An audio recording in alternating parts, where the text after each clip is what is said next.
Right.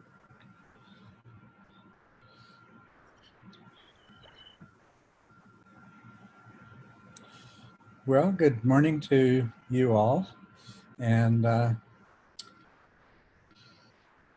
perhaps there will be others joining us. One of the things I did want to let you know, and I don't know what effect this will have on your ability to participate, Tom. I'm not sure exactly what the time difference is, but 2 weeks from now, instead of meeting at 10 a.m. Arizona time, we're going to meet at 1 p.m. Arizona time. So that will be starting 3 hours later. And I suspect that means that'll be difficult for you. Yeah, I'm trying to juggle some times to meet with another group, and that's creating a bit of conflict with groups that I've already been meeting with, like this one, for a regular time, for a period of time. So anyway, why don't we go ahead and get started? Since you're here, Ricardo, I'm going to begin with your question. It's also one of the oldest questions that we have here. Way back a whole week ago, although I'm not sure this may have been something that you asked from a previous session.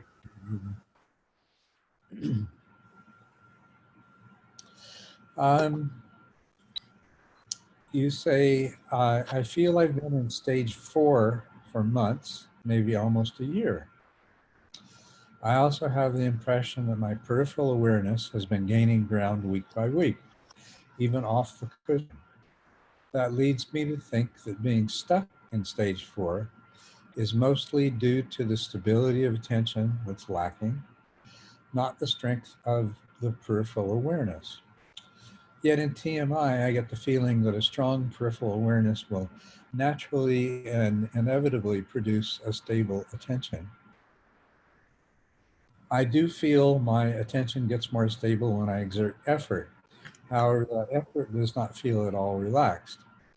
And TMI, it says that relaxation is key for success. Also, when exerting effort, I tend to drift away from joy into seriousness. During my meditation sessions, I find it hard to balance relaxation and effort. What would you recommend? Well, Ricardo, I think I'm going to go back to one part of one statement you made here. A strong peripheral awareness will naturally and inevitably produce a stable attention. A strong peripheral awareness, particularly in introspective awareness, is essential for achieving a stability of attention that is going to be useful and valuable. But whether that happens inevitably, I think in a sense we could say it happens inevitably, that without you having asked this question, at some unknown point in the unfolding of months and years of practice, it may occur to you that, oh my gosh, I could use this more powerful awareness that I have to recognize when a distraction is starting to receive so much attention that my attention is likely to drift away from the object and become attached to some distraction. But that, like I say, eventually that might occur to you. But what I think you missed somehow along the way, maybe in reading TMI or whatever, and it's all right. It's not a criticism, not a problem. But I get to tell you right now that these things work together. And that's the whole idea, is they're working together. If your introspective awareness is getting stronger, then apply it to the phenomenon of attention alternating back and forth more and more often with distractions in the background that have some kind of attraction for attention, that hold some kind of interest for attention. You can become aware that that's happening, and then you can refocus your attention. But if you're just sitting there being extrospectively aware and maybe introspectively aware of the pleasantness that you're feeling, or the relaxation, or whatever it is, it's just your attention's going to be doing what it always has been doing. You're not really training it. You get into that effort mode, and yeah, you can we have the ability to direct attention. The sustaining of attention is a more complex process. It's a different process. It's even distinguished by two different terms in the Pali, Vitaka and Vichara. And the directing of attention is something that you can do as a result of conscious intentions formed in the moment. But sustaining attention is a different mechanism. And to constantly be redirecting attention is exhausting. And ultimately, if you succeed, you're going to succeed at the cost of your peripheral awareness. You're going to succeed at the cost of collapsing peripheral awareness, and you're going to train your mind to just keep redirecting attention to the same object. You can become one of these yogis who sits there totally immersed in their object, and they're never going to achieve insight, and they're never going to achieve awakening. And they might achieve some very blissful state, and they may feel like, oh wow, I'm a successful yogi. I can, with enough effort and training, eventually get to the point where I can sit down and bliss out for a little while. Well, I'll tell you a secret. You can do that with pills too, and it's not going to help. It's not going to change your life. So, does that help? You're muted, so I can't hear your response. So if I understand well what you are saying, in the last bit you are saying that that effort. I actually didn't understand that well. So effort is important. So it's not important whether it feels relaxed or not. It's more important that attention is stable. Yeah, you don't force attention to be stable. You hold the intention to the aspiration. Let's use the word aspiration. You have the aspiration that your attention will stay wherever you put it until you decide to move it. That's your aspiration. How does that come about? It comes about through another aspiration, the aspiration to recognize when your attention is alternating with some distraction in the background, because that's what will eventually lead to your attention moving and you losing the meditation object and forgetting or mind wandering, or sitting there and it's just you're constantly finding yourself being caught in one distraction after another and forcefully moving it back. Well, there has to be also an intention that when you become aware that your attention is alternating, that you refocus your attention on the meditation object. But that's really as far as doing anything goes. And that's the extent that there is effort.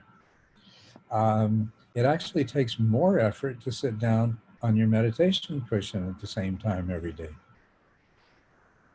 It takes, that takes more effort. After you sit down, the degree of any sense of effort should diminish steadily and more take the form of an intention to follow the instructions, which eventually is little more than an aspiration. But that aspiration has the power because that aspiration is being supported by enough of your mind system that it has the power to manifest that effect. Attention is stable.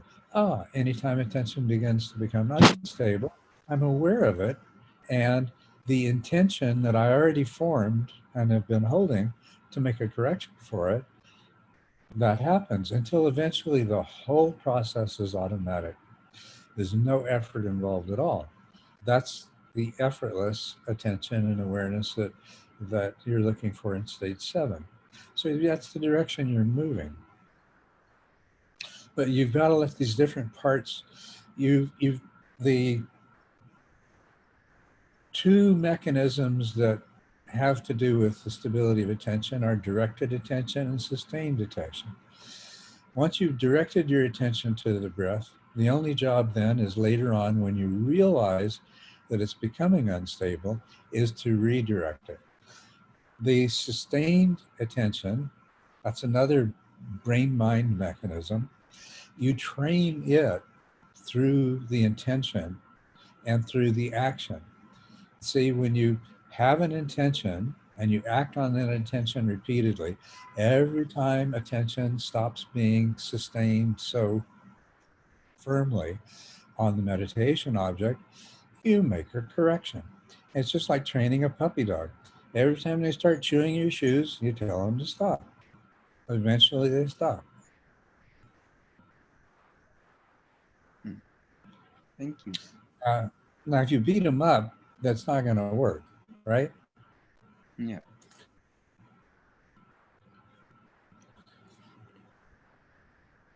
And you're going to get frustrated, and you might ask the neighbor, hey, do you want a dog? I'm tired of trying to deal with this puppy that keeps chewing up my shoes. Right? Yeah. Great. I hope that's helpful. Just try it out. Let me know next time. Let me know how it's working for you, okay? But you want to use all these. Just think of this is a mind system. And you're trying to get all the parts of it kind of cooperating with each other in a productive way that leads to the way that you would like your mind system to function. And gentle persuasion, increased cooperation, the whole point of whatever joy, whether it's just relaxed comfort or whether it's bliss, the only point of that is it motivates all the different parts of your mind system to get in on this thing because it leads to a happy place. Yeah. Okay, great. Your bonus question, if craving is extinguished by attaining fourth path, what's left for the further paths? Or are there subtler and subtler forms of craving, like a fractal? Well, one way of looking at this, and it's not a very good way of looking at it, but it's very consistent with the way we normally think, would be to say, yes, there are subtler and subtler forms of craving.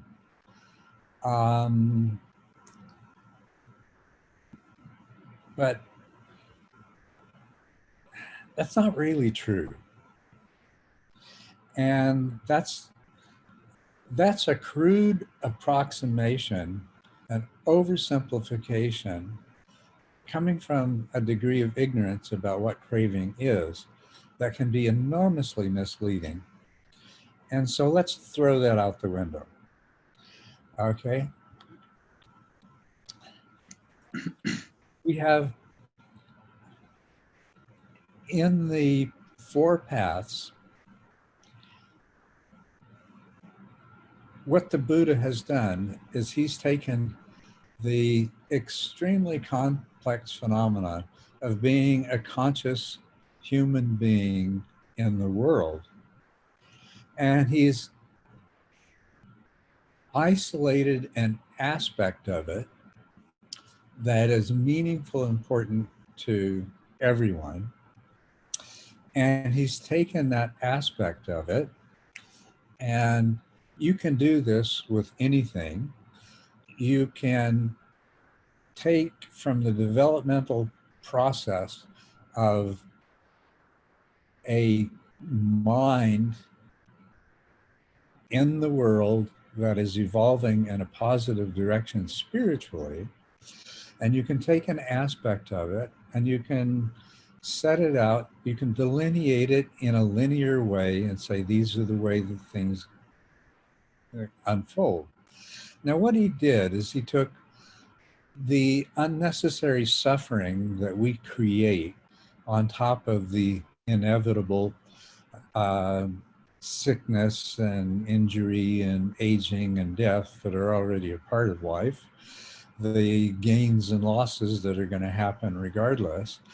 And he's saying there's all kinds of, most of the suffering that you're experiencing, folks, you don't need to, because that comes from something that I'm going to call thirst. That was the word he used. Craving is an English word. He used tana, that means thirst. He says, you're thirsting after something, and hey, thirst is unpleasant, right? And the thirstier you get, the more unpleasant it gets, right? So look what he's done. He's simplified something. He's drawn an analogy. He's expanded that analogy into a metaphor for the cause of our suffering. And he's outlined a path by which that becomes progressively diminished. And let's just look at thirst. How often do you feel truly thirsty? Probably not very often. Why don't you feel thirsty very often? It's because it just occurs to you to have a glass of water or a cup of tea or whatever it is. You pass a water fountain and the idea comes into your mind, oh, I think I'll stop and have a drink. Or my mouth's feeling a little bit dry. Let me go get a kombucha out of my refrigerator. That would be nice, right? The end result is you don't feel thirst, okay? Thirst plays an important role. The reason that we get thirsty and craving plays an important role.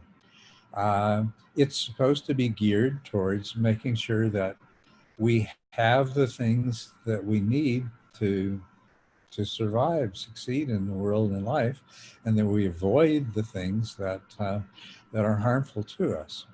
Doesn't always work perfectly, but after all, it only needs to work most of the time, right? So that's what thirst is. And so we can take thirst and we can say there's a thirst for things to be different than the way we are, that we're experiencing, that makes us suffer. And we can lay out a path of 4 different stages, at the end of which that kind of thirst is gone. Now let's look at the bigger and more complex picture here. Craving understood in that way, now we can say, yes, craving is gone. But then there were all those subtle preferences. And this is something I have learned myself the hard way. You may not crave things, but you may find yourself, just a simple thing that is dealt with in the description of third path is you're at the last subtle level of craving. It is the craving for the form realm and the craving for the formless realm. And this creates a kind of dukkha that's referred to also as, see, these are 3 of the things that fall away with becoming an arhat, are the craving for form, craving for formless, and the dukkha that is created, the existential suffering that we experience because of that. Well, we crave the form realm because it's the source of, it is beautiful. It is magnificent. It is incredible. It is purely awesome. But it's also filled with suffering. And you may have largely overcome your own suffering, except for this existential angst, but being in a world where there's still some inevitable pain that you're going to experience, and it's a world in which all of the people that you come to care about and associate with are still suffering. It's, you know, that's what Sartre and Camus were talking about, right? That's the existential dissatisfaction, the dukkha, that they saw as being an inescapable part of our existence. That was very astute of them. 2,500 years earlier, the Buddha figured that out too. Well, I'd say through his own experience, he discovered that. The formless realm, yes, at this point in your own development, you can go into a deep jhana, or there are many other ways. In many other ways that you can basically go from the human realm with all of its suffering, both the inevitable and the optional suffering. You can go from the human realm to a God realm. And as they say about the God realms, they only last until you exhaust the karma that allowed you to enter that realm. Well, the karma is internal. The karma that allows you to reside in those God realms really is the craving for that freedom from the existential dilemma of the nature of life. And you know that you're a part of this whole, and that this escape is not the solution. So that's your dilemma. That's your discomfort. It is the resolution of that. It is what I like to describe as the non-duality of the form and the formless that allows you to make the transition to fourth path. So in terms of the thirst that the Buddha talked about, there is the thirst for the awesome experience of being part of the world, and the thirst to get out of this world of suffering. And these thirsts cause a dissatisfaction, a dukkha. That's what dukkha means, is dissatisfaction. We say suffering, but that's an extreme form of dissatisfaction.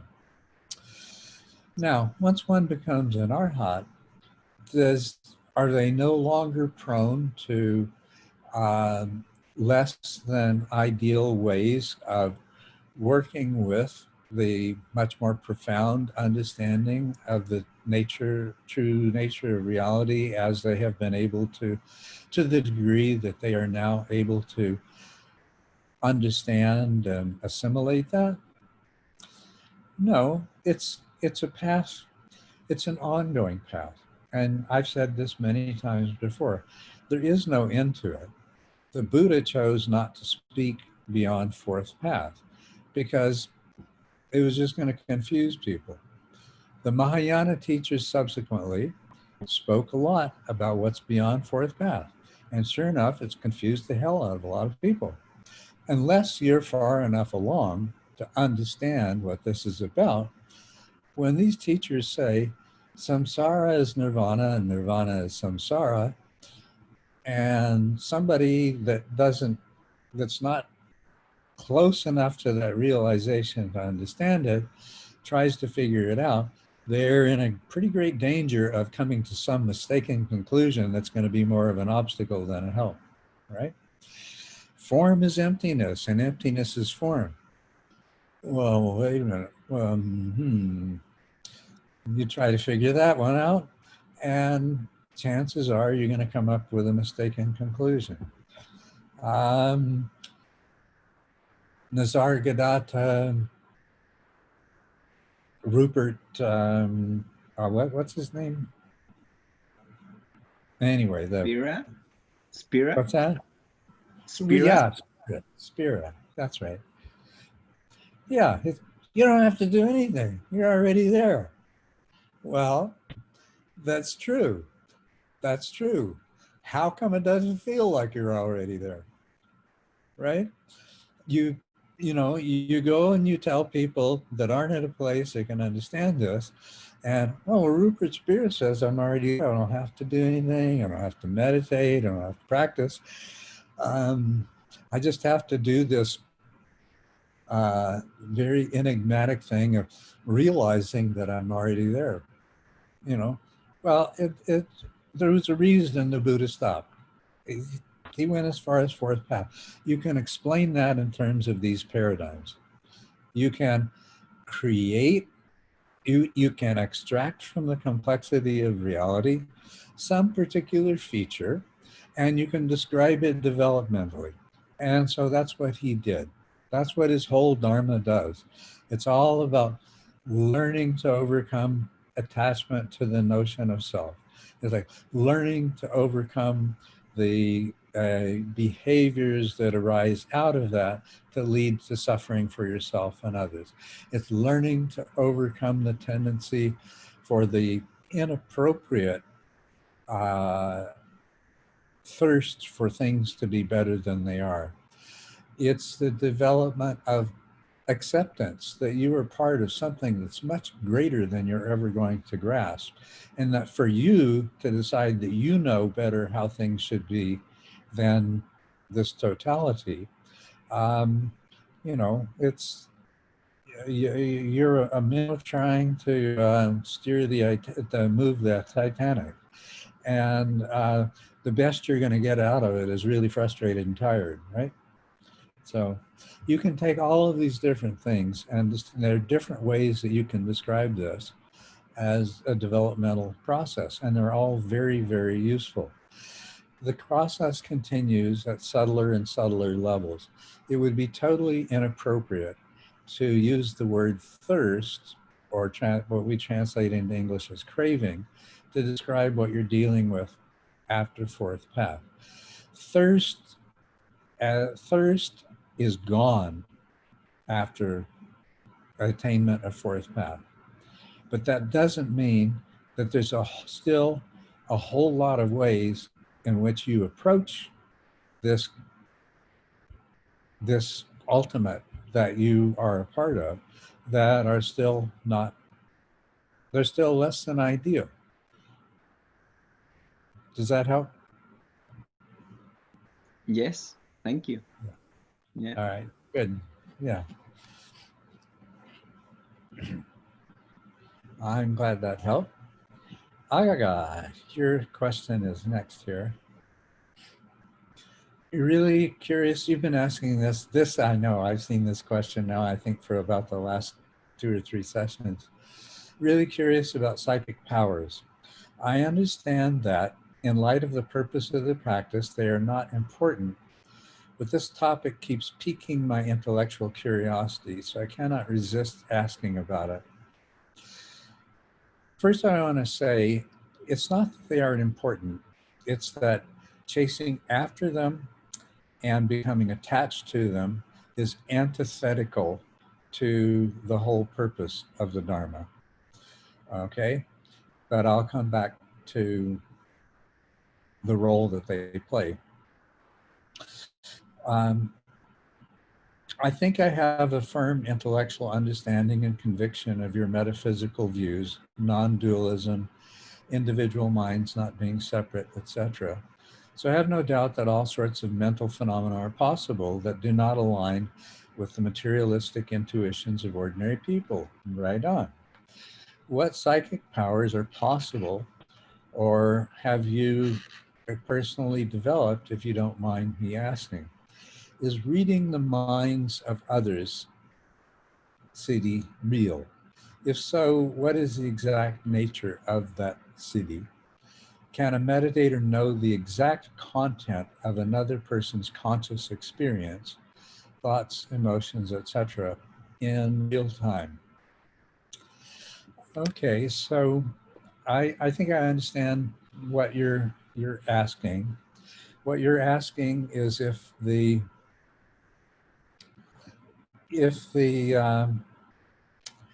popular the popular version of mind reading is what this is talking about.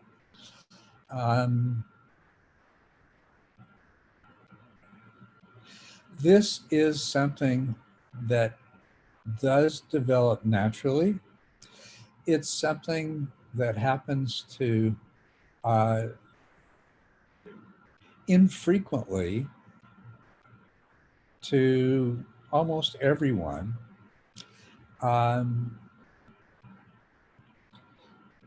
Is there anyone on this call who's never had the experience of someone that they hadn't thought of weeks and months, all of a sudden pops into their mind, and then the phone rings or something like that, and it turns out that it's that person? Or had the experience of thinking of somebody that you care deeply about, and then finding out that, oh, they were in an accident or they became ill or something happened to them in that same time frame? Is there anyone who hasn't had that kind of experience?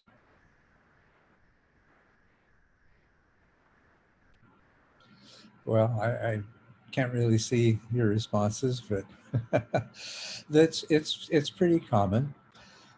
A lot of time's been spent studying this, and actually the results of the studies of these kinds of paranormal phenomena do reach a level of statistical significance. At the same time, it's just barely, and it's of no practical consequence. Nobody knows how to make these things happen or anything else. Well, one of the things that I experienced as a result of my practice and things like that is that the frequency of these things and the variety of ways that they occurred began to increase. I'll just give you some examples. Sometime when I'm sitting across from somebody doing a meditation interview and I'm listening to the words that they say, I understand what's going on in their mind and therefore their practice in a way that goes beyond the words that they're saying. Sometimes is contradictory to the words that they're saying, because their words may be influenced by a bias, conscious or unconscious, of maybe wanting to impress me as a meditation teacher. Or perhaps maybe something more fundamental, like just not wanting to disclose certain things that they're uncomfortable with disclosing. But that knowledge arises in me, and it allows me to give them better instruction. Where does that come from? Am I reading their minds? In a sense that I am, yeah. But also in a sense, I'm not. I'm not in the sense of I'm reading their thoughts in the moment. You talk about real time. What exactly is real time? My interpretation of this is the only thing that you can actually access in another person's mind is something that corresponds to what we call memory. Now, we have ongoing short-term memory. So in the course of a 15 or 20-minute meditation interview, I think what I have access to is a kind of memory of the mental and emotional states that are being brought up as a part of that conversation. And I can use that, I can make practical use of that knowledge. I'll give you another example. Sometimes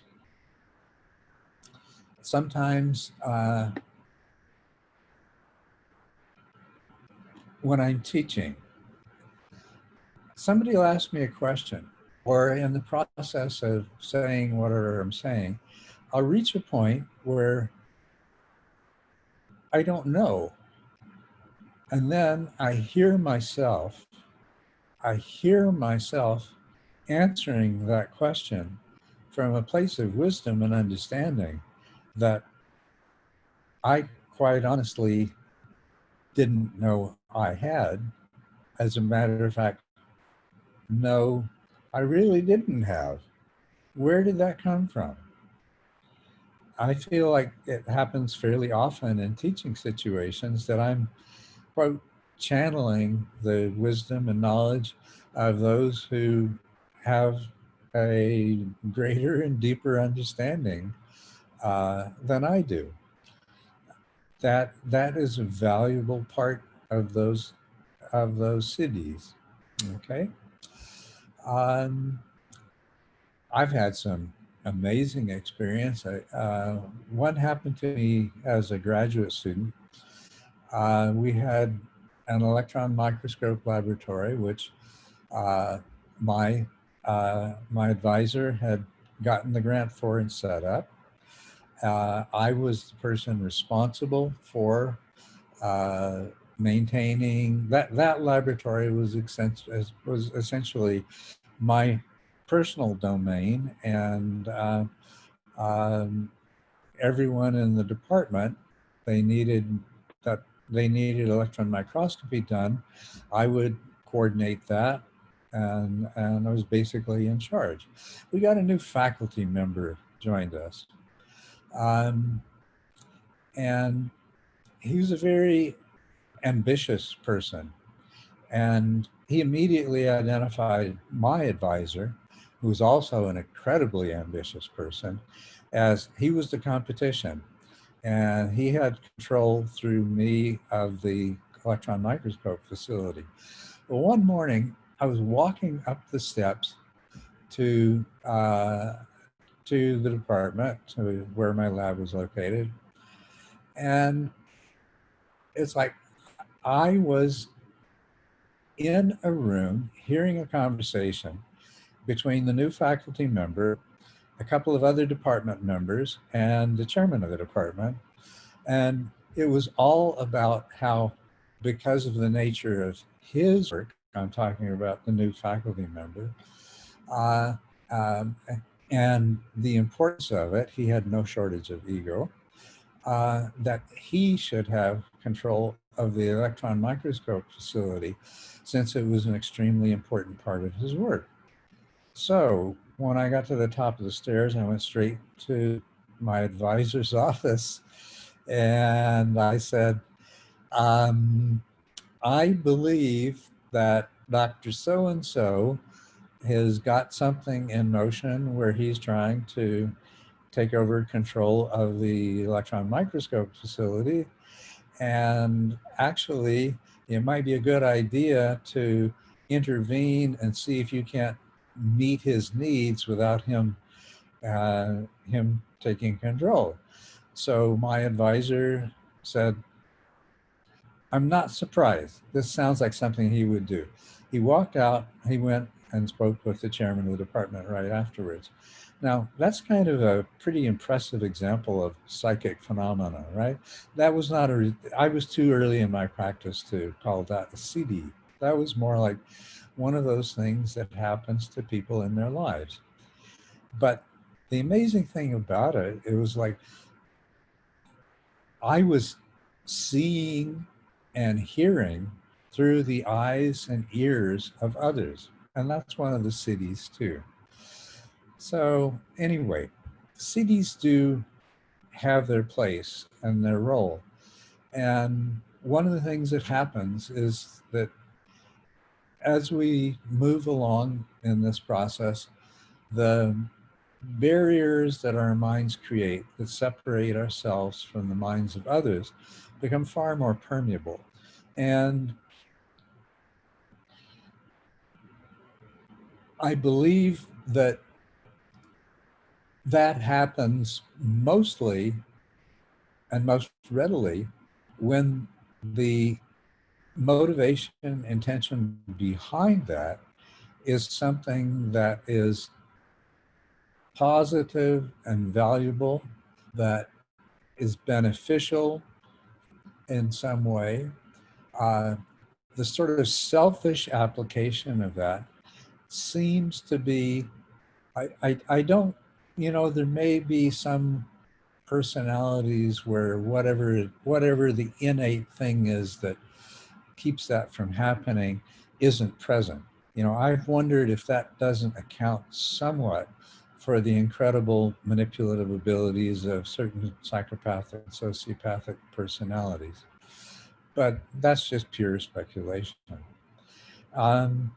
It's a real thing. It's a valuable thing. More than anything else, it is just an illustration of the fact that our minds are not these separate entities that we think they are. There was something else in your question, you said, I wonder whether or not cities have any practical use. I've described practical uses. For example, would it be a good idea to perform a siddhi to get someone interested in Dharma, if such a thing is ever possible? One of the things that I think it's important to understand in this, that is a noble intention for the application of a siddhi. But that person's predisposition towards the Dharma or not is the result of a vast number of causes and different causes and conditions. In a sense, their predisposition towards the Dharma or not in this moment is a result of everything that's happened since the beginning of time. What role can your siddhi play? Well,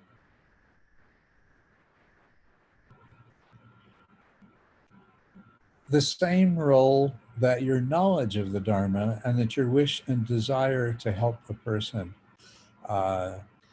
what that siddhi might help you to do would be to know how to put things, what to say or what not to say that might help encourage that person in a particular direction. But what that depends on, in that moment, what there exists is a probability space for, well, we can imagine this as, okay, there exists this probability bubble in that moment. Within that bubble, there's a high probability that he won't be interested in the Dharma, but there is a lesser probability that he will. And throughout this bubble, towards its fringes, it's, approaching the infinitesimal likelihood that he'll be interested in Dharma. Somewhere in there is some part of that probability space is a much higher probability. The best that siddhi could do is, as a result of causes and conditions,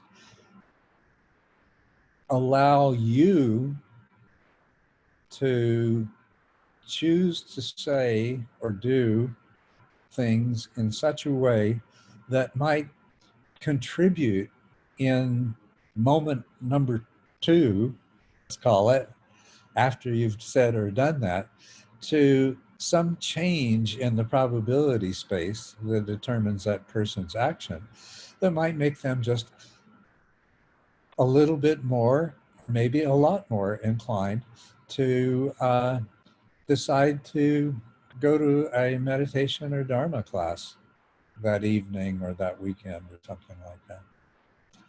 So in that sense, yes. And in that sense, that's what we would regard as the skillfulness of a teacher. And we can see somebody who can tap into that. But what's really happening? They aren't doing it. No, there's this unfolding of this wholeness. Each moment contains the entirety of the past. Each moment contains a probability space of what might happen in the future. You are a part of that. You have your own probability space in terms of what you're likely to do or say, etc. The cities themselves are part of the unfolding of probabilities. So it may come together that within your probability space arises the sense of what is the right thing to do or say, and it may have the result that you would like it to have. And that is good. But what's not going to work is I am a separate entity and I have this wish and desire, and I'm going to manipulate this other person to do this thing. To the degree that that's present, the CD cannot contribute to your actions. It is antithetical to your experience of the knowledge of that person's predispositions that might allow you to be skillful. Does that make sense? You'll have to unmute yourself if I get to respond. Yes, Culadasa, it was very helpful. Thank you very much. And would anybody else care to comment on that, or?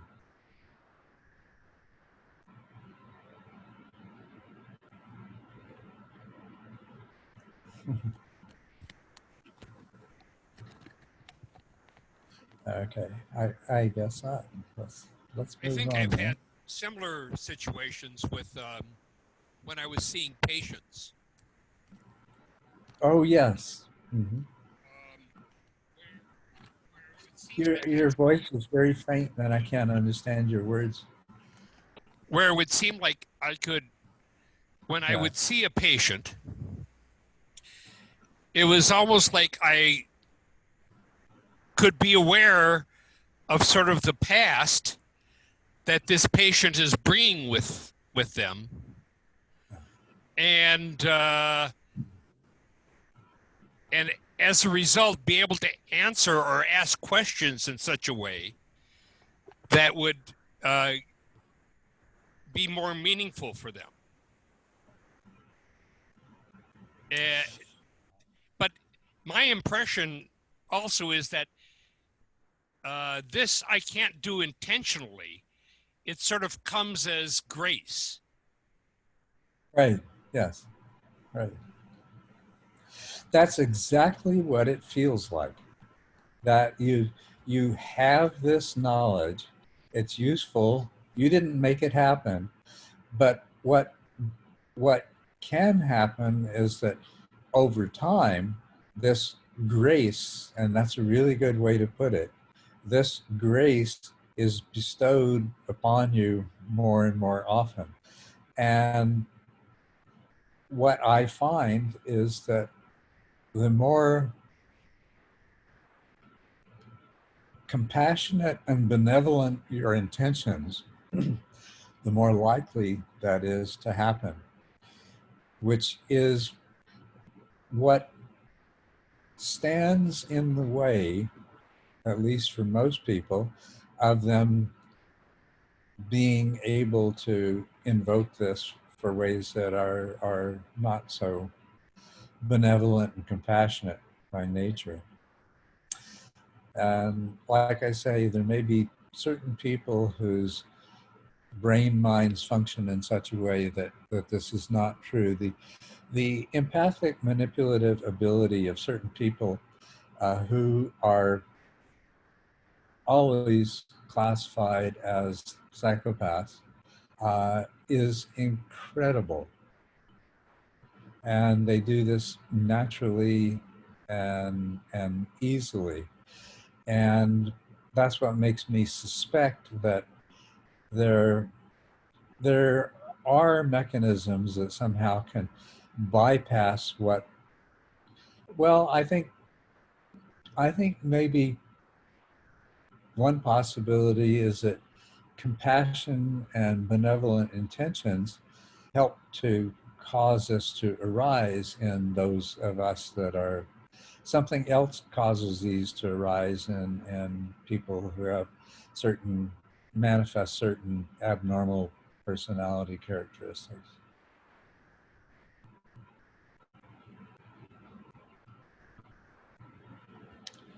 But yeah, you have, what you can do is you can create, you are an autopoietic system. You are a self-creating system. And so you, in every moment, are creating the causes and conditions that determine who you will be in the next. So you can develop these abilities. You can have this grace bestowed upon you more and more often, especially in certain kinds of situations. If I'm trying to explain the Dharma to somebody, if I'm trying to help somebody in their meditation practice, if I'm trying to help somebody in their midst of their own personal grief and suffering or whatever it happens to be, this grace may be bestowed upon me and it may arise. And I can, through my practice and my intentions and the way that I shape my own mind, I can increase the likelihood of that happening.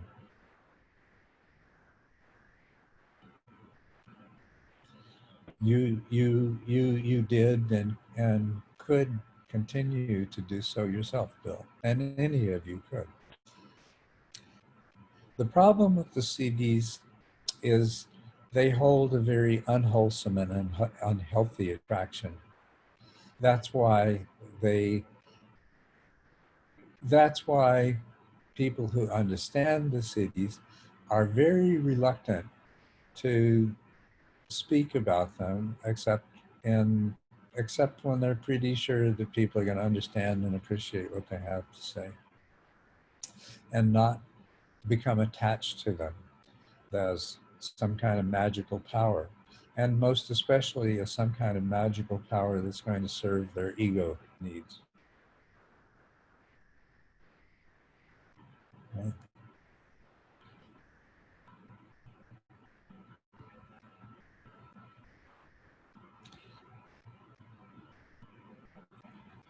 Yeah, there was a 19th, early 20th century Englishman whose name just slips out of my mind at this moment, who was very much into magic, and one of the things that he focused on a lot was the development of these kinds of cities. Oh, why does his name escape me? I don't know. Some of you may know who I'm speaking of. He was very famous. He began to spell the word magic with a K rather than a C. Aleister Crowley? Aleister Crowley, yeah. Dear old Aleister. Yeah. Yeah. Yeah. He was amazingly capable of tapping into these things from an egotistical driven perspective. And I don't understand that. I'm not sure if I really want to, but you know, yeah. I think enough about cities for now. One of the most important things that's related to the things that you can develop from fourth jhana, in addition to the cities, is the exploration of your own unconscious. What many years ago, I haven't heard Shinzen speak about it since, but many years ago, Shinzen used to speak of this as the realm of magic and mystery that could be explored from the fourth jhana.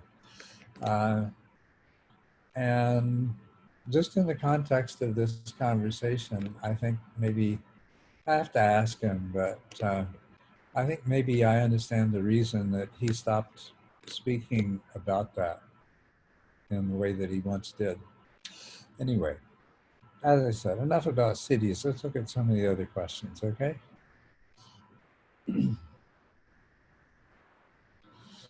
Alex, Matt, and Tom, and let's see.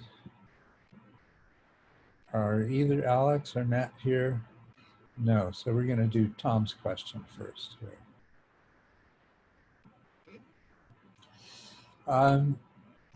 This is following up, wandering about our previous discussion in July I had very intense and long meditation lately, and was surprised how easily I could get into jhanas if I just let things happen.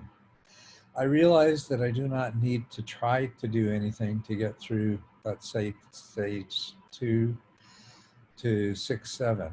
In fact, anything I do doesn't go in the right direction. Yeah, it seems that when you have built enough experience over time, inner unconscious processes work better on their own. They know how to get you where you need to be, or need to go, much better than anything you try to do consciously. There is a point where any personal effort can be considered as an interference to deepening your meditation. Would you agree to that? Yes, I absolutely would. That really is, once again, the 10 stages is taking certain aspects and arranging them in a way of progressive understanding and development so that we can train ourselves, so that we can use them. And we begin in stage 2 teaching people that you've got to let go. Well, we start actually in the overview telling people that you're going to have to let go of the idea that there is any I that's doing this. We keep reinforcing this all the way along, gradually encouraging the meditator to let go more and more, to reduce this I as agent more and more to the holder of intentions and aspirations, to being the part of the mind that holds in mind the instructions for how to respond to whatever is happening in the mind at the moment. And your success is a reflection of the degree to which you let go of that idea that there is someone or something that is in control and can make the things that the mind system aspires to. What the process could be described as is, it's a developmental process by which more and more of the mind system becomes unified, so that as this progressively greater unified subset of the mind system is holding the same intentions. What is antithetical to that is any one part of the mind system standing forward and saying, okay, I'm in charge and I'm going to make this happen. I might call your attention in TMI to a couple of illustrations that involve cats and herding cats. And the tuna fish analogy. The tuna fish in this process is the success you experience when you stop trying to be in control and when you stop trying to make things happen. Tom, you have just described this very, very wonderfully well as your own experience. And so in that regard, yeah, I congratulate you on your, not only your recognition of this, but also your skilled ability to express this. And the other people reading this question and listening to this conversation are going to benefit from that. So thank you for discerning that very, very important part of what this whole training is about. This is the unification and the letting go of the I. The unification of the mind as a system and the letting go of the notion of any I that's in control, and the incredibly positive benefits in terms of our overall hopes and goals and aspirations for this process. So yes, now if we continue on with... Can I just add something? Please do. Please do. Yeah, I totally agree, of course, with what you say about the unification of the mind and all that. But I also noticed that in the same way that you will learn anything else, like let's say pottery, you know, you start to learn how to be a potter, Yeah. and it's kind of really difficult at the beginning, and your hands don't really know what to do and all that. But after enough experience, you know, you just don't have to think about what you want to do. I mean, just your hands do the job. And in fact, if you let your hand do the job, it works better. And in a way, you can do that with your mind in meditation. And it's training of processes in the same way. And they know where to bring you because you've been doing so much time that in fact, it's like driving, you know, if you try to think that you're driving, you will drive less well than if you don't try. But of course, in order to do that, you must have built enough experience, and that's the things where to let go and where to have the effort to, you know, like to put in it. Yeah. But as soon as you can let go, then you let go. You let like a potter, like driving, just let it go because he knows the job. But sometimes you have to, you know, put some effort on it, you know, because it's not enough experience, of not enough concentration and all that. Yes, absolutely. That's you've described it really well, and it's the experience of a potter that led Csikszentmihalyi and subsequent people in the field of positive psychology to explore the phenomenon of flow. And what we're doing right now is talking about how the same phenomenon applies to mental activities in the form of meditation. And jhana is a flow state. You have to get out of the way and let it happen. This is true of all of these things. And yes, you became a good potter. Initially, you had to acquire the skills, and the same thing with driving. If you can recall first learning to drive, you had to do two things: develop the skills and then out of the way and let the skills take control. I learned to drive back in the day when automatic transmissions were still fairly uncommon, and you had to learn to balance your use of the clutch and the gas. And as you know, I stalled my vehicle several times every time I had to stop and restart at a stoplight, just like every new driver does. But as a result of that process, the conscious instruction of the person, the experienced driver sitting next to me, became automatic.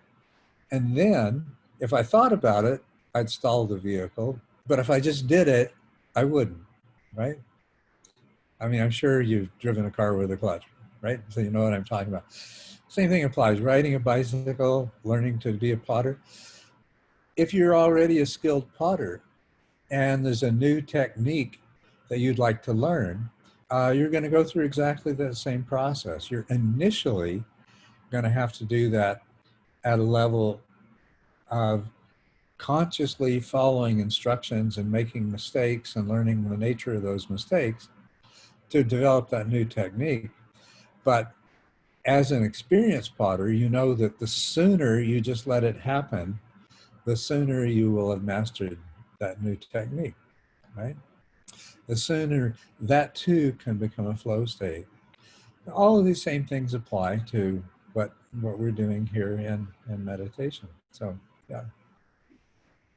So getting part of it, the thing about consciousness is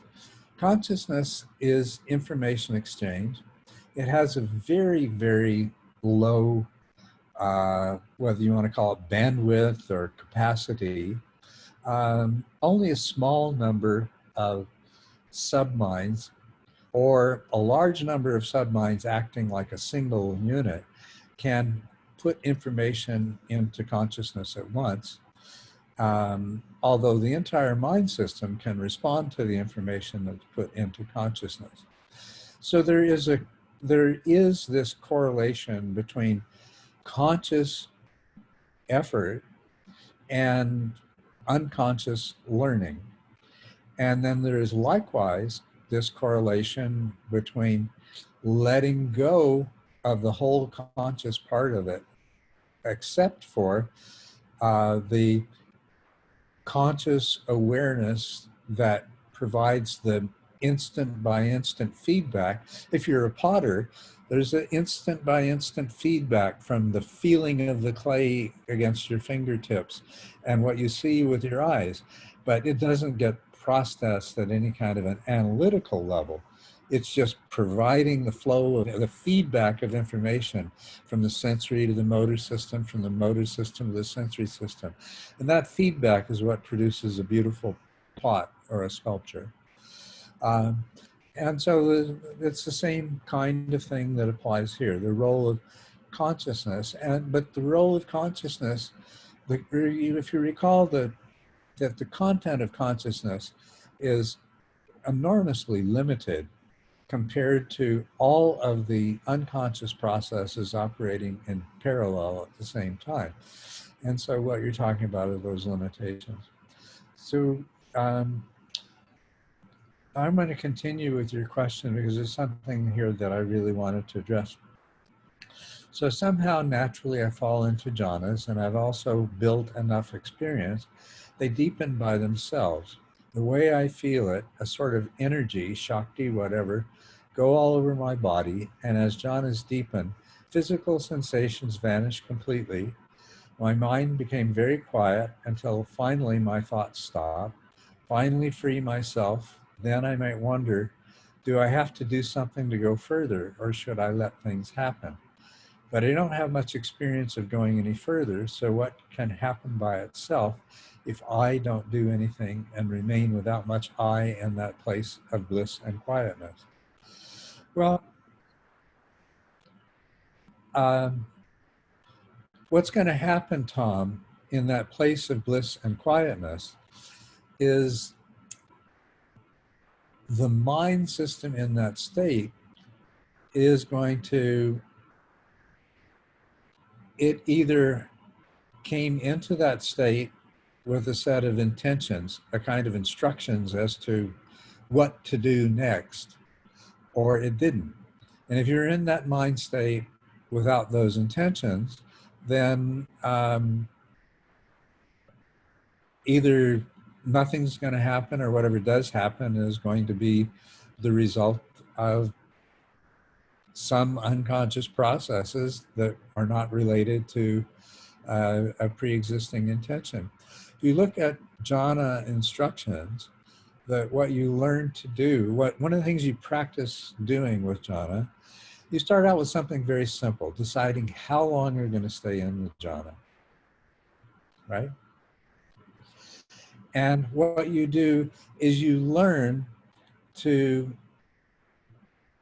formulate in your mind system a set of intentions, a kind of plan, so that you go into the jhana with the intention that I'm going to go through first to second, second to third, third to fourth, and then I'm going to go back from fourth to third, from third to second, and then to first, and then I'm going to come out of the jhana. Or I'm going to go as quickly as I can into fourth jhana, and when I get to fourth jhana, I'm going to open myself up to let the contents of my unconscious arise. And in which case, might not happen the first time you practice jhana with those intentions, but it will begin to happen. Just like starting with the simplest instruction of deciding how long you're going to stay in jhana, you've got some kind of a timer that's next to you. You go into the jhana with the intention to stay for 5 minutes. You come out and you look at the clock, and it might have been 3 minutes, or it might have been 10 minutes. So you do it again. And after you've done it several times, what you see is, aha, I open my eyes and the timer says it's been 5 minutes. Great, now I'm going to do it for 12 minutes. So you do it for 12 minutes and you open your eyes and it's been 12 minutes till it becomes natural. Then you move on to other instructions about what you're going to do with the jhana. including some of the most powerful instructions, are that before I enter the jhana, I'm going to allow access concentration to clearly register in my memory. So I'm going to just experience this access concentration as full as I can. I'm going to maintain this intention to experience fully while in the jhana. And then when I come out of the jhana, I'm going to experience what it's like, this state of this post-jhanic state. And then what I'm going to do is I'm going to let these three stand in superposition to each other. And I'm going to see what is the difference between access and jhana and the post-jhanic state. This is going to give you tremendous insight into how your mind is working, what constitutes access, how is it different, and how is it similar to jhana. Likewise, first as compared to third or fourth or sixth or second or whatever jhana you want to. And then the post-jhanic state. The post-jhanic state is different than access state. So these are the kinds of intentions. This is using jhana. Otherwise, and this was one of the reasons I think that jhana practice fell out of popularity and actually gained a very bad reputation. A lot of Theravadin teachers ended up being totally anti-jhana because somebody would just go and they would sit in jhana for hours and then they would come out of it and eventually the fog of jhana would lift, but they weren't being transformed by it. They weren't experiencing any insight. They weren't becoming awakened. They were just sitting in a blissful state of jhana. That's what you don't want to do. Jhana, like everything else, is a part of a process. And you don't want it to be a static process that you chase after because of its pleasantness. You want it to be a part of a larger process of unfolding, of progressively increasing depth of understanding and appreciation. So that's the most important thing I wanted to point out to you about you're developing these skills. These skills are fantastic.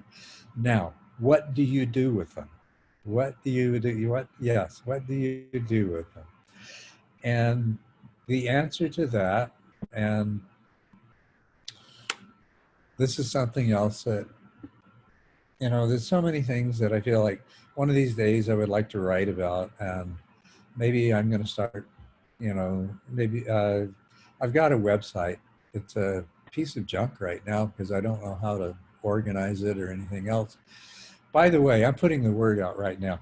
If there's anybody out there who is knowledgeable about website design and construction and all that kind of stuff, I need help. I really need help. So please, anybody who listens to this recording, anybody that's here today who would be willing to help me out.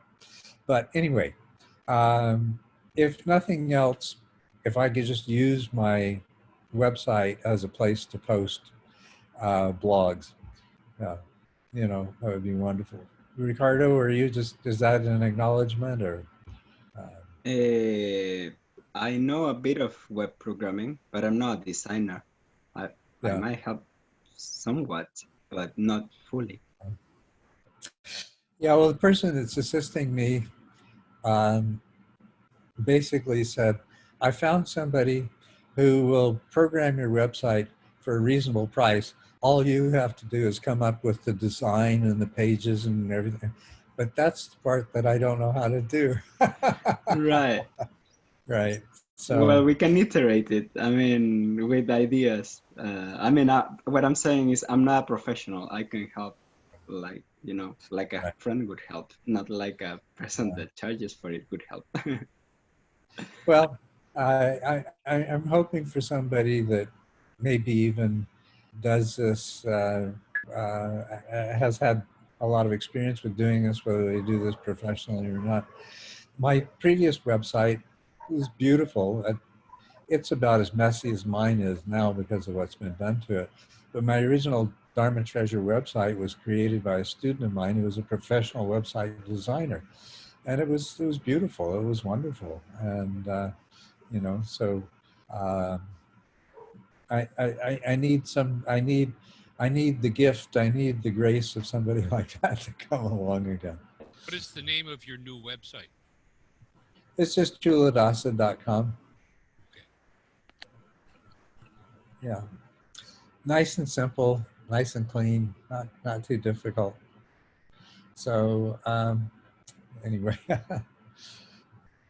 have to admit that I was saddened when I saw that all your recordings had been removed from the dharmatreasure.org.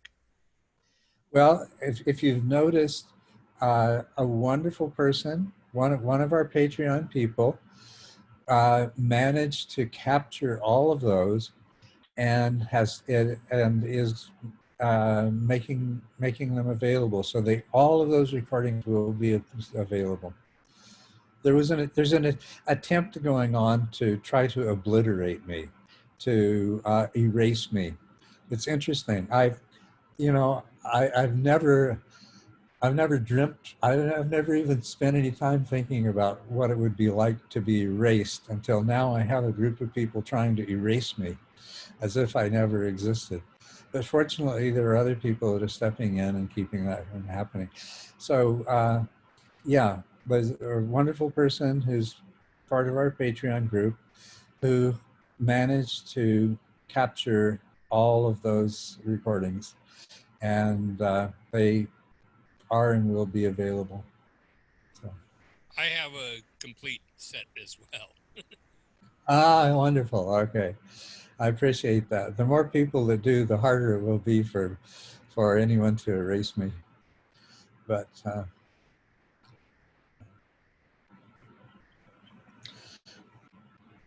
yeah. Yeah. Anyway, Tom, back to jhanas wait a minute. Yes, Tom. Back to jhanas and things like that. I'd love to write a blog just about the practice of jhanas, what you can do with the jhanas. There's so many wonderful things that you can do with the jhanas. Yeah, exactly. And all of the things, they're fairly straightforward. They're not that difficult. Like anything else, like becoming a potter, it's a question of you. Once you get a set of instructions, it's no more difficult than making a pot or driving a car. And once you get the instructions, you practice them a bit, and then all of a sudden your jhanas become an incredibly powerful way. They become an incredibly powerful way of accessing insight and awakening. In the Majjhima Nikaya, or the Middle Length Sayings, the sutta that is identified as 111 and entitled One by One, I love the way it makes it. It's almost as if there's an intention to make this really easy to remember and really easy to access. The Buddha described how Sariputta became an arhat practicing the jhanas. So you might like to read that. I mean, I know there you it. I have know it. it. Yeah. So there you have some instructions right from the guy himself. So, but someday I'd like to write a jhana or write a blog about what my training in jhana and my experience with it, and a few of the different things that, yeah. Can I say something? You know, Sure. for me there is two clear things with jhanas. First is to learn how to get them, how to, you know, like a potter, you must practice a lot. But once you start to know the process, it's and you've built enough experience, it's not that difficult. You can do it on an everyday basis if you practice well, no problem. But after that, there is the what can I do with this? So, and there is the whole panel of things to do with jhanas, and I don't know all of them, but I really do think that have nothing to do with meditation and all that. It's just that I just found out that I can do this or I can do that. But one of the things I've noticed is when you are into the jhana, especially, you know, when you say 1, 2, 3, 4, of course there is a clear differences. But when you are in a good fourth jhana, I would say that that's a very particular place where you are very close to unconscious processes. You can really, you know, you can see you thinking before thinking. In fact, anything like from senses that can sense percept, as you say, that comes, you can see that there is something in your mind. You can see the process, but there is not the thinking going with the process. You are like at the beginning of the khandhas of the aggregates, you know, and it's really interesting to watch all of this, but you can't, you know, the thing I like to do sometimes is just say, oh, I don't think, of course, but suddenly I just say, I want to think. I'm going to think, and it's at the beginning. It's you just can't, you know. So that's a funny thing, and after that, you can start thinking, but automatically the jhana just go. Poof. It's like you're leaving this space, and the very for me, I mean, the really thing I focus on now is to use the after the jhanas, because you are at the special moment when you get out of the jhana, so you can remain in meditation. But I don't do that too often because I like to spend time in jhanas. You know, I'm a bit jhana addict, so well, no problem. But I mean, it's after the jhana when you just like go working or whatever, you are not in the same state, and if you listen, you're still very close to your unconscious, and you learn a lot of things coming from it. But you know, it just fade away with time.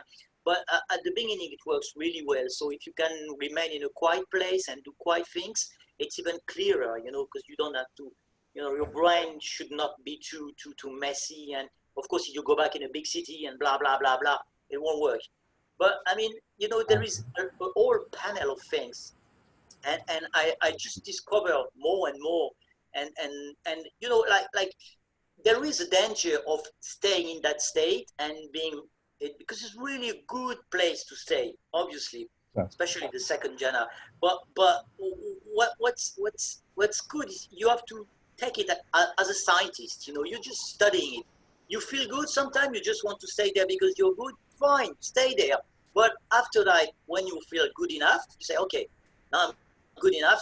Okay, let's do something else. You know, like let's next meditation. Okay, I'm going to do this or that or whatever. But you shouldn't be ashamed or say, oh, I shouldn't do. You know, like in the Vipassana Goenka centers, I went many times in there. They don't want you to stay too much in a good, you know, like when you get, they call it the flow, the free flow. It's a bit of a jhana state. But they say, okay, no, don't get attached. Don't get attached. They don't want you to get attached to anything. They're so afraid that you get attached that in a way you don't use it anymore because you're just like afraid of being attached. But don't be afraid. It's a perfect state of mind. So use it, appreciate it. But after that, just try to think about what else can I do out of it. And that's where the very important point become, I would say. That's wonderful. Tom, what you've revealed is that you've gone much more deeply into the jhanas and you've discovered much more of them than your question revealed. And so this is wonderful to hear. That leads me to point out something that I think is extremely, that you might appreciate, and that I think a lot of the listeners to this recording might get great benefit from. I state more than once in TMI that the 7th, 8th, 9th, and 10th stages have a direct, each of them bears a direct correlation to the 1st, 2nd, 3rd, and 4th jhanas.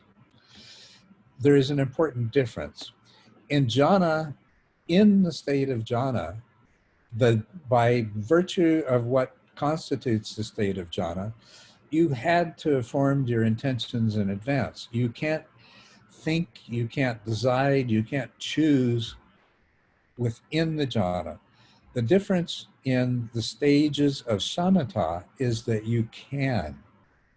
The difference between being in 3rd jhana and being in stage 9 shamatha is that in 3rd jhana, you can't do anything except what you decided before you went into jhana. In stage 9 shamatha, you can do, you can choose, there are exercises, there are practices that are described that you can do intentionally while in a state that corresponds to third jhana.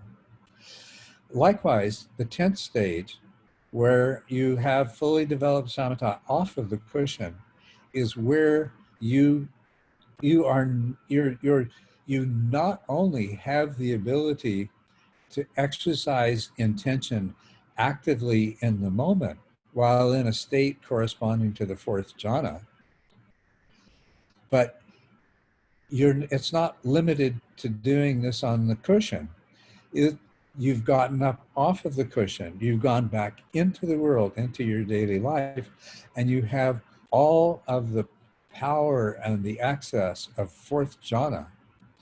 This is, I don't know if you've heard me describe sati sampajana. Yes, very important yes. thing. Yeah.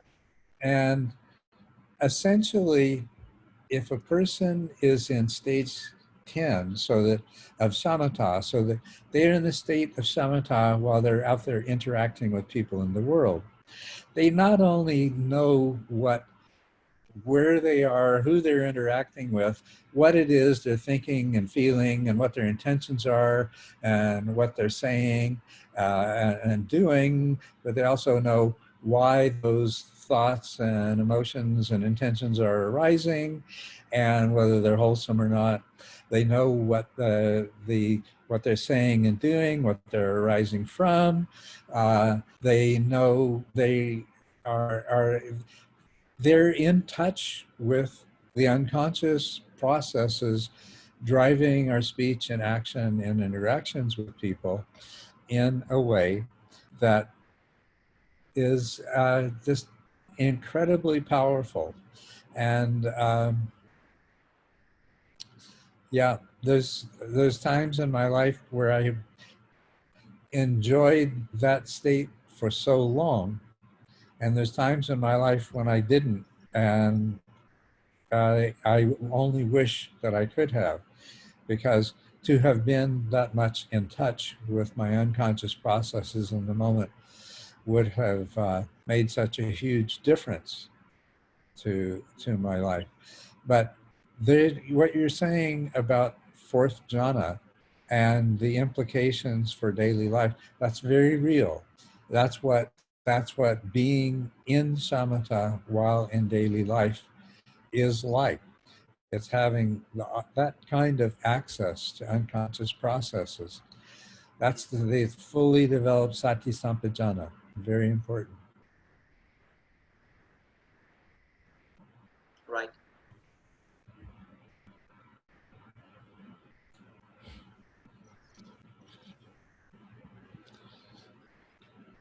So I've got a couple of unanswered questions.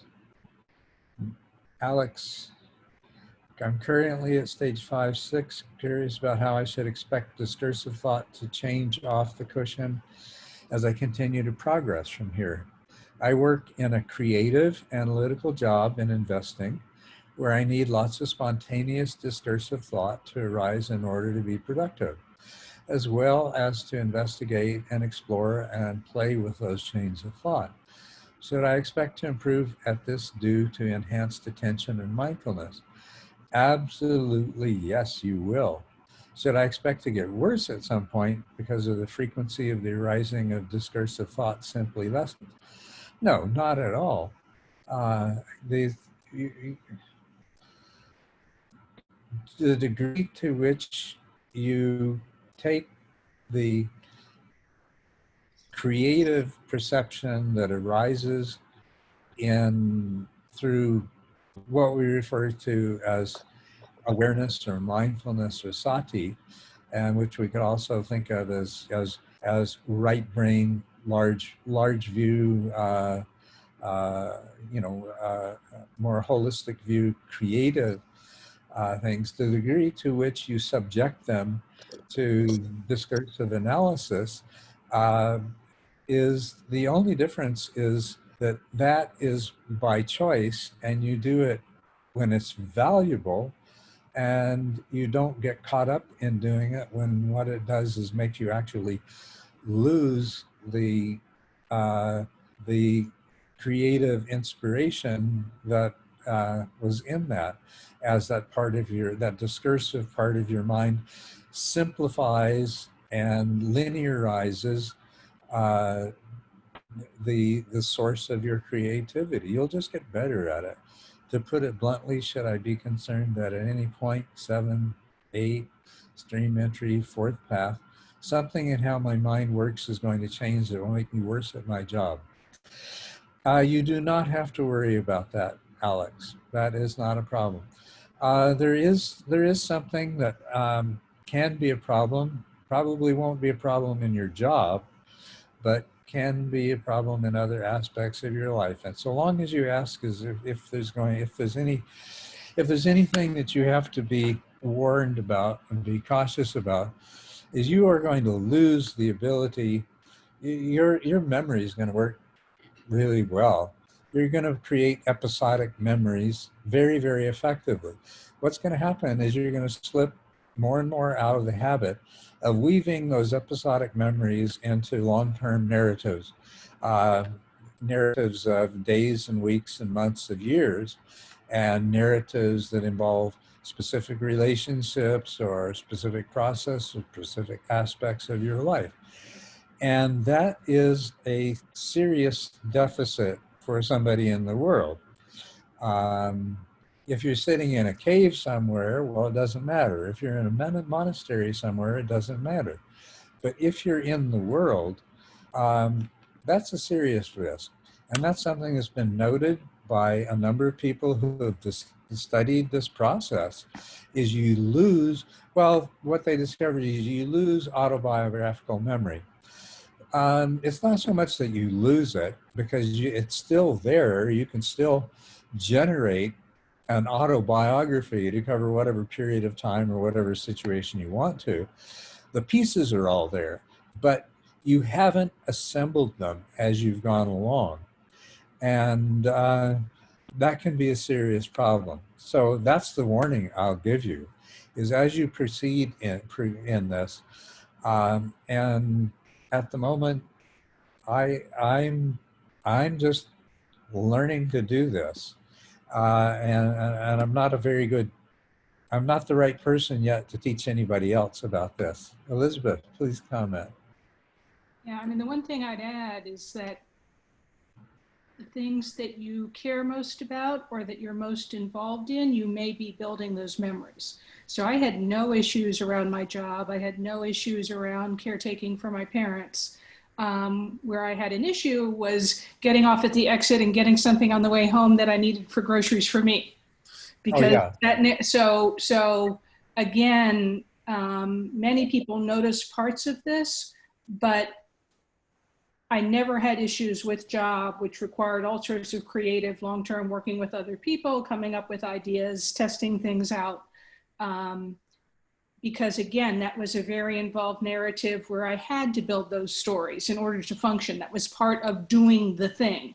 The places where I most noticed problems is where that stitching of things together wasn't as required.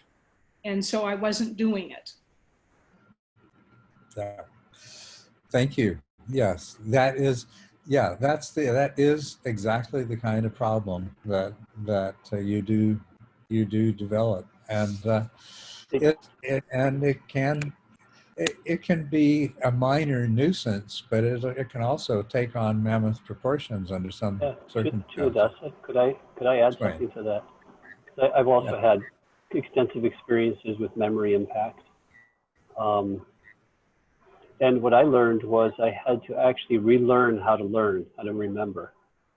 And it required that, I had to go inside and analyze what had changed in the mental landscape, and then deconstruct how my memory used to work.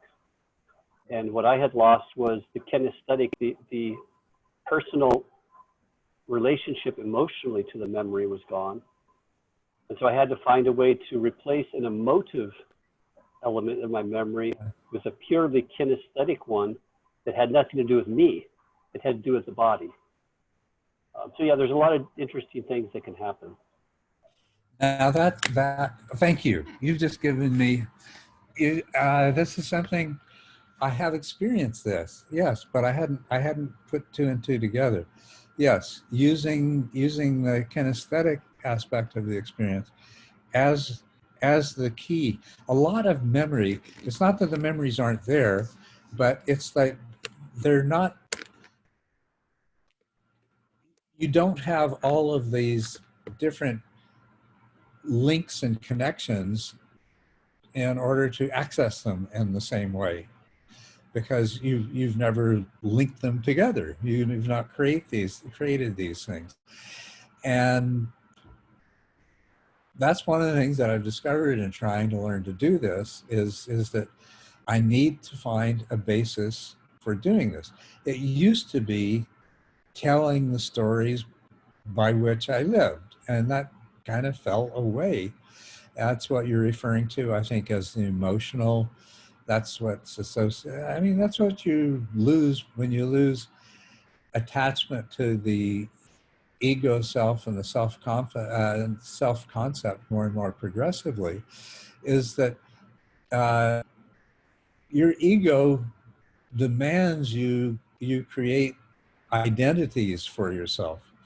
And as that falls away, then you don't have all these threads which give you access to all these different memories. But yes, the kinesthetic, the embodied nature of my conscious experience can itself, wow, thanks, Wayne.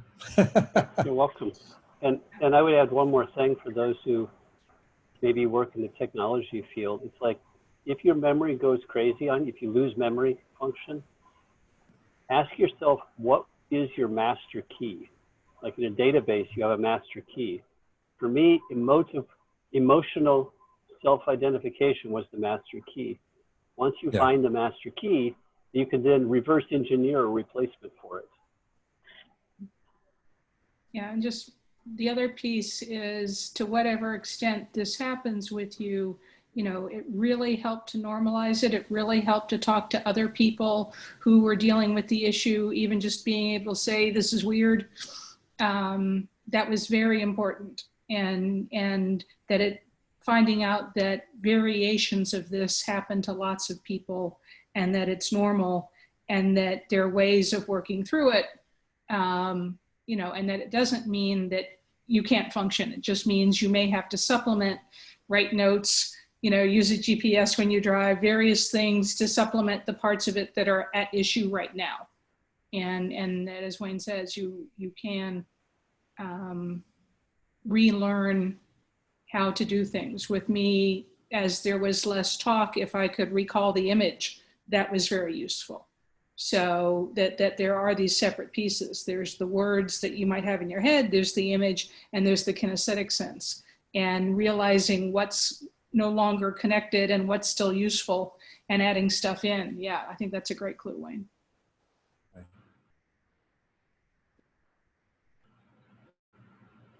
Yeah, you mentioned you mentioned a GPS, and that's one of the things that I used to have an incredible sense of direction, and some of the effect of the neurological Lyme disease I have was it destroyed my sense of direction. But there's another problem that I think has absolutely nothing to do with that developed more recently, which is that usually if I've been to a place, somebody's directed me to a place in the city, it's easy to find my way back there. And then now what I find is I have to use the GPS constantly to go back to some place that I've even been to several times. Like I get a new doctor's office and I go there 2 or 3 times and I find I'm still using the GPS to get there. Because if I sat down and thought about it, I could piece together, oh yeah, you go past 22nd Avenue, and then, you know, I could piece it together laboriously, but I usually don't have time to because I have my appointments at 10 o'clock and it's already 9:45. So I use the GPS. So yeah, it is one of the things that the thing is that I want you to be aware of it, because I wasn't aware of it until it became a problem.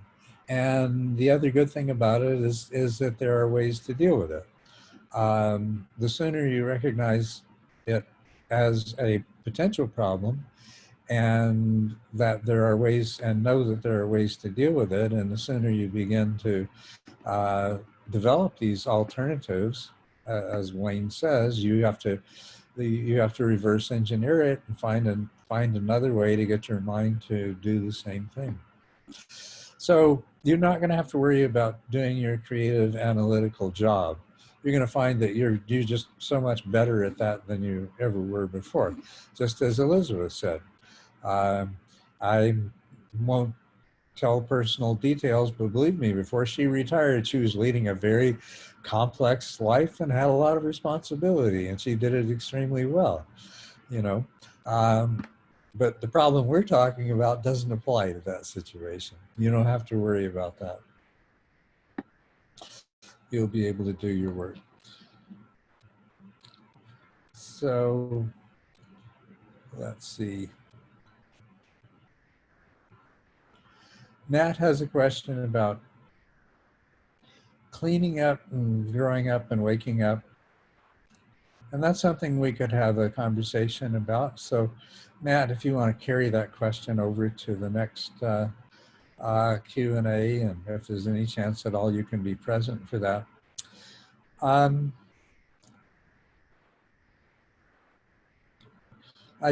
Maybe I'll say something very briefly about that. You can have, cleaning up refers to through certain patterns of behavior that you have acquired in the course of your life that have allowed you to function, but are less than optimal. They're coping strategies for some aspect of your personal psychic makeup that is not developed in a healthy way. Like, I discovered that although I had found lots of ways to compensate for it, I don't have an ability to form boundaries. Events in my early life just made that impossible to ever develop that. Now that I know about it, I'm starting to develop that ability. But I went through my life using a set of coping skills that managed to get me by that.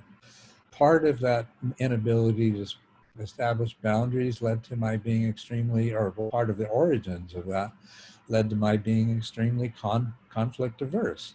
Now I'm having to learn assertiveness training, not because I'm prone to anger, but because I'm prone to capitulation. And so, you know, that's what cleaning up is about. And as you get further along the path, you know, your ability to function can make it more and more difficult for you to recognize that there's these aspects of your psychological development which are essentially defective. You you have a blown tire and you've been driving on your temporary spare for the last 10,000 miles. You know, that's not very good. As far as the growing up part goes, well, I'll just leave it that there's this image of the master who is withdrawn into seclusion in a cave or the forest, or who sits there in his monastery and people come and ask him questions and he gives enigmatic answers and things like that. That's somebody that didn't grow up. That's somebody that hasn't grown up and hasn't shown up. You don't want to be like that. So I'll just leave it at that, and we can talk about it some other time. Yeah. Anyway, hope you enjoyed this. It was a nice way for me to spend a Sunday. So until next time, take care, be happy, stay well. Thank you, you too. Much appreciate it.